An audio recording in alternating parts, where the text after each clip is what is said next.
Chapter 8. Extract from Letter to Gilbert. I am in my tower and Rebecca Dew is caroling Could I But Climb in the kitchen, which reminds me that the minister's wife has asked me to sing in the choir. Of course the Pringles have told her to do it. I may do it on the Sundays I don't spend at Green Gables. The Pringles have held out the right hand of fellowship with a vengeance, accepted me lock, stock, and barrel. What a clan! I've been to 3 Pringle parties. I said nothing down in malice, but I think all the Pringle girls are imitating my style of hairdressing. Well, imitation is the sincerest flattery. And Gilbert, I'm really liking them, as I always knew I would if they would give me a chance. I'm even beginning to suspect that sooner or later I'll find myself liking Jen. She can be charming when she wants to be, and it is very evident she wants to be. Last night I bearded the lion in his den. In other words, I went boldly up the front steps of the evergreens to the square porch with the 4 whitewashed iron urns in its corners and rang the bell. When Miss Monkman came to the door, I asked her if she would lend me little Elizabeth for a walk. I expected a refusal, but after the woman had gone in and conferred with Mrs. Campbell, she came back and said dourly that Elizabeth could go, but please, I wasn't to keep her up late. I wonder if even Mrs. Campbell has got her orders from Miss Sarah.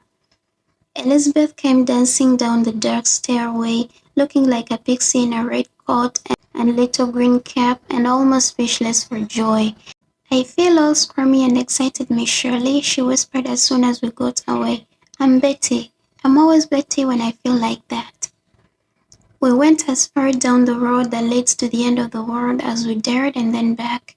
Tonight the harbor, lying dark under a crimson sunset, seemed full of implications of fairy lands forlorn and mysterious isles in uncharted seas. I thrilled to it, and so did the mite I held by the hand.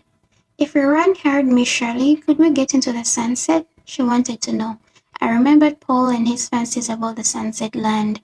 We must wait for tomorrow before we can do that, I said. Look, Elizabeth, at that golden island of cloud just over the harbor mouth.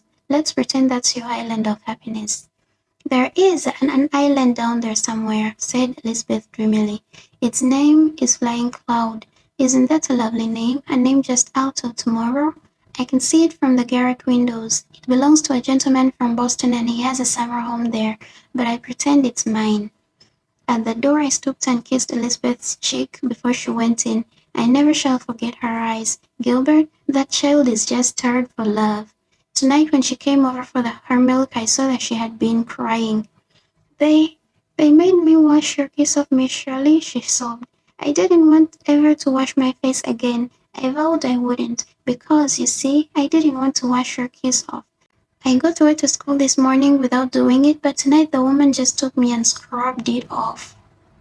I kept a straight face. You couldn't go through life without washing your face occasionally, darling, but never mind about the kiss. I'll kiss you every night when you come for the milk, and then it won't matter if it is washed off the next morning.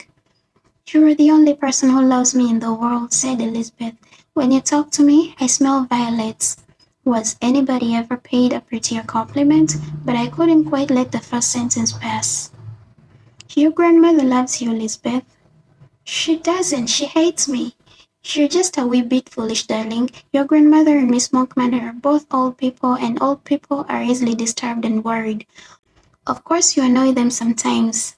And, of course, when they were young, children were brought up much more strictly than they are now. They cling to the old way.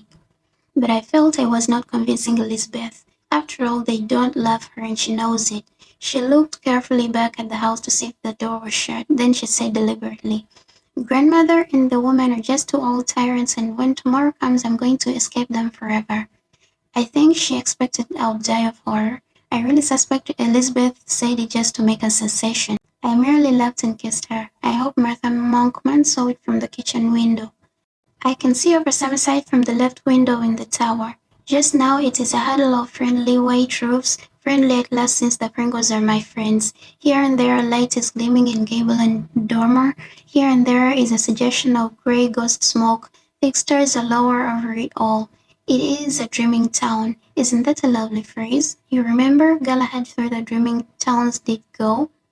I feel so happy, Gilbert. I won't have to go home to Green Gables at Christmas, defeated and discredited. Life is good. Good. So is Miss Sarah's pound cake. Rebecca made one and sweated it according to directions, which simply means that she wrapped it in several thicknesses of brown paper and several more towels and left it for 3 days. I can recommend it. Are there or are there no two C's in recommend? In spite of the fact that I'm a BA, I can never be certain. Fancy if the Pringles had discovered that before I found Andy's diary. End of chapter 8.